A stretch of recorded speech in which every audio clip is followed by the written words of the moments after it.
Hello, everyone. This is Margaret Manning with 60 and Me. This is the place where women over 60 come to be inspired.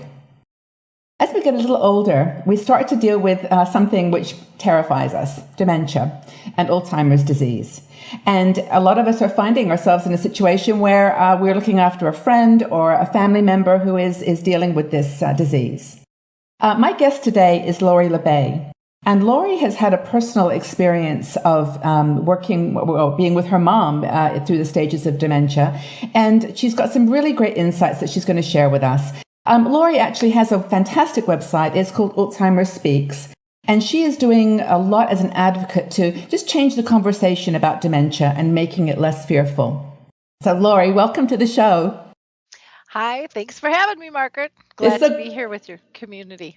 Thank you. It's so good to have you here. We have about 45,000 women in the community now, 60 and Me, all over the world, 150 countries. So there's some things, though, that are pretty universal. And this is one of them, dementia and Alzheimer's.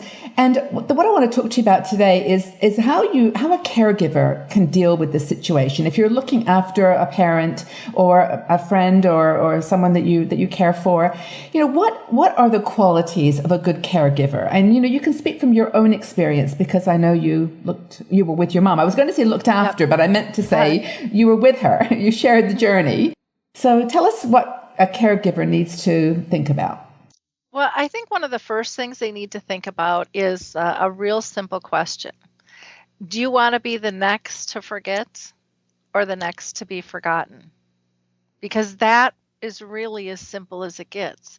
How do you want to be treated? We always say treat others how you want to be treated, but this is so profound when it comes to this disease. And so many times with illness, and I did this with my dad who had brain cancer, and with my mom at times too, I would find that I was taking away tasks because I could do it faster and better and easier, and I wanted to get on to the next spot instead of letting them still feel purposeful and acknowledge that they still fit in. And so I think that's one of the biggest traps. And we do that out of love. We want to help. No, I'll get that for you. No, let me do that, and we're trying to be accommodating many times, but we really have to step back and say, are we doing this to make ourselves feel better or them?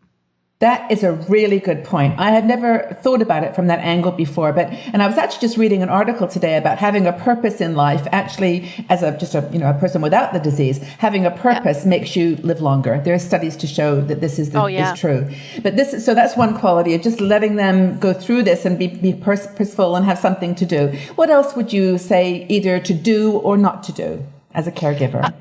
When it comes to dementia, a lot of times we, try to correct people. We try to pull them back into our world.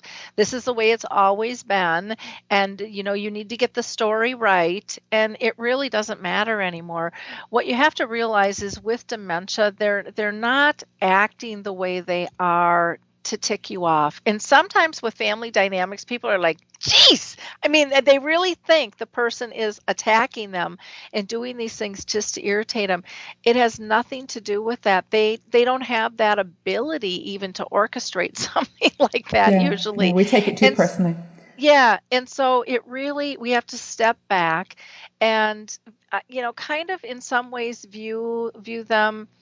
And there's people that don't like this, but view them as a young child in terms of their capability, and would you let a 6-year-old drive a car? Probably not, and so they're going back in time with some of these things. And, we forget about the simple pleasures, and we treat our elderly very differently or our ill very differently than we do our young children. So for example, when you're potty training your child and they make it to the toilet, and it could still be a mess, but you're like, woo woo, or they make the bed and the corners aren't perfect. They still did it. They still tried. And you had that pride, and we don't allow our elderly and our sick that same pride. We feel like they failed, like and they're doing the best they can. So we really have to learn to go into their world. We have to one of the biggest gifts to me that my mom gave me through this disease, and there were many, but one was to let go of control, because control is really a myth on many levels, because we're really not in control, but we like to think that we are.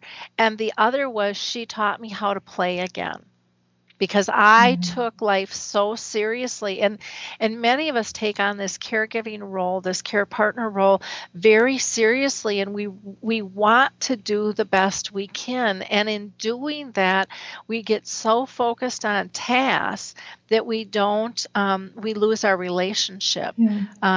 I learned in my family after my father died, and I'll take part of the blame for this, but I won't take it all. But when my dad died, we were talking about stories, and my brother said, "How do you have all these stories about mom and dad?" And I was like, "I was there. I was there." And then I sat back and said, "Why weren't they there?"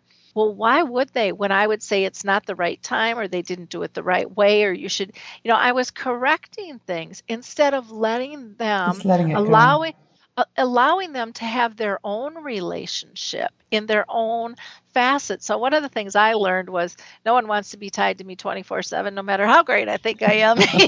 you know, Could be that right. that diversity in our relationships is critical, and it's important, and everybody brings different gifts. And so many times caregivers, there's kind of that one lead horse in a family, especially. And why is that? Sometimes it's because we don't trust the others, and that's the role we've grown up with. And sometimes it's we're getting kudos we don't even realize we're getting, that feeds us, you know and so why are we doing what we're doing is really important. And so for me, letting go of control and realizing that, what, if my brothers come in and they don't make a home cooked meal but they pick something up, it's That's perfectly okay. So, you know yeah. So one thing that I was going to ask you, because a lot of people associate this, of course, with dementia, is forgetting the person's name, like not knowing you anymore. And that's never happened to me. I didn't have that experience that you had. But how do you deal with that when someone doesn't know you anymore? How do you still have a relationship with them? I think it's really about honoring yourself and that person, knowing that your relationship is much deeper than a name. When you were a small child, you couldn't call out your parents' names. I mean, when the first time you said mommy or daddy, That's a everyone good point. melted. But for a long time, you didn't have that, and you still honored one another. Yeah. So know that you're much more than that. My brother, for example, had a problem because my mom would call him Chuck, which was her brother's name. And he would get just livid. How could she not know who I am? I'm her son, and Chuck's been dead. And I said, Mark, you have to realize she's gone back in time before she was even married. So we don't exist. And look in the mirror. You look like Uncle Chuck. That's an honor. Wow. Yeah. She loved Chuck. She used to introduce me Yeah. as her mother. And there was and she was really proud when I would go to the nursing home, and she would introduce me to her friends, and this is my mother, and she takes good care of me. And there was always one woman who lived at the nursing home who would get really upset. Oh, Dorothy, that's not your mother, that's your daughter, she'd say. And my mom would just turn to her and laugh and say, "Oh, I have Alzheimer's." And then everyone would laugh, and the woman would get even madder. But it That was is it so was funny. but it was really a gift, because my mom didn't have a good relationship with her mom growing up. Her dad died when she was 15, and my grandma had a nervous breakdown, so my mom was on her own. And Wow. somehow through this disease, she healed that relationship with her mom. So I took that as such an honor when she would call me her mom. Do you know, That just melted my heart. that is so interesting. You said something there that I just caught my attention, which was, she's going back in time, and I don't exist back there. And that Yeah. is such an insightful thing to say, because that's so true. That, I mean, you have to let her go back and heal her past and go back to a time when you weren't part of it. So that's quite a beautiful realization. What else did she teach you? She taught me to not judge. to really let people be their authentic selves and to value the tiniest of things, that money and power and status, none of that mattered. And the best thing about those things are that if we embrace them as tools for the greater good, then there's power to them. Then they're beautiful. Otherwise, they're just things. She taught me to, like I said, play again, to not have to correct. So my daughter would go up with her boyfriend, and the boyfriend would talk about cars. So my mom would, want to have a conversation about cars. So pretty soon my mom wants a pink Cadillac with spinners and a sound system. She doesn't know what spinners are. She doesn't know what a sound system is. But they're having this fun, and my mom didn't drive at that point, but they're having a brilliant conversation, and it's a wonderful story, to be able to keep and to hold to your heart. She taught me to laugh deeply, to embed the moment into my soul, so I'll never forget it. Instead of trying to be controlled. Yeah, it sounds like you had a really good relationship with her, and just in terms of what you did with her, I mean, storytelling is really great. You can just tell stories about the past, but what kinds of activities would you suggest that a caregiver do with someone who has dementia? What kinds of things? They love to feel purposeful. So even if it's just helping out setting a table, even if it's just bringing a fork over to the table and not setting the whole plate, let them be purposeful in terms of, daily chores, if they can do that and they can do that safely. You know, keep the eye contact going in conversation. Some people will say, well, they don't talk anymore, but they're very content to be part of the group. So acknowledge the smiles and the nonverbal. 75% of our communication is nonverbal. So why do we keep trying to make somebody talk to us? And that's the only way that we communicate. So really learn to respect that. Learn to look for triggers for behaviors. I hate that term behaviors, because I have this philosophy that all of us use the same equation in life for any of the reactions we have. It's our current attitude plus our past experiences create our perceptions, and our perceptions trigger our reactions. So, and when we don't like the reaction, we call it a behavior, and then we want to change it. Well, with a person with dementia, you can't just say, change this, stop this, do this different. We need to figure out what's triggering that. So, for example, there could be a person who is feeling really paranoid. They keep looking to the side all the time because they feel someone's there, and you're looking with them and there's nothing there. And then when they turn, they see there's nobody there, but they turn back again. They feel this presence looming. It could be as simple as this. It could be light coming in through the window that's giving a glare, so they're feeling this presence, but when they turn, the angle changes, the presence leaves. So you close the blind, it removes the presence. So finding the triggers, and they can be really simple. Sometimes it can be noise. Volume is really difficult. Background noise. Where you seat somebody at a table, at the end of a table versus the middle is better because they can see, and that allows them to be able to read lips and see who's talking. They're not going to get as much side conversation going on because they'll typically tell you more than 2 to 4 people in a group is too big of a group for them. Doing holidays different, scoping it down. Instead of 50 people coming over, maybe you do 5 smaller get-togethers, because it's going to be easier for them. Or you give them a place where they can go relax and just get out of the commotion because of the overstimulation. When you travel, you have to be more aware, or out to eat. Where's the bathroom? Where are you going to park? How's the mobility? What's the lighting? All of those types of things can come into play. Mom used to, we'd go out to dinner.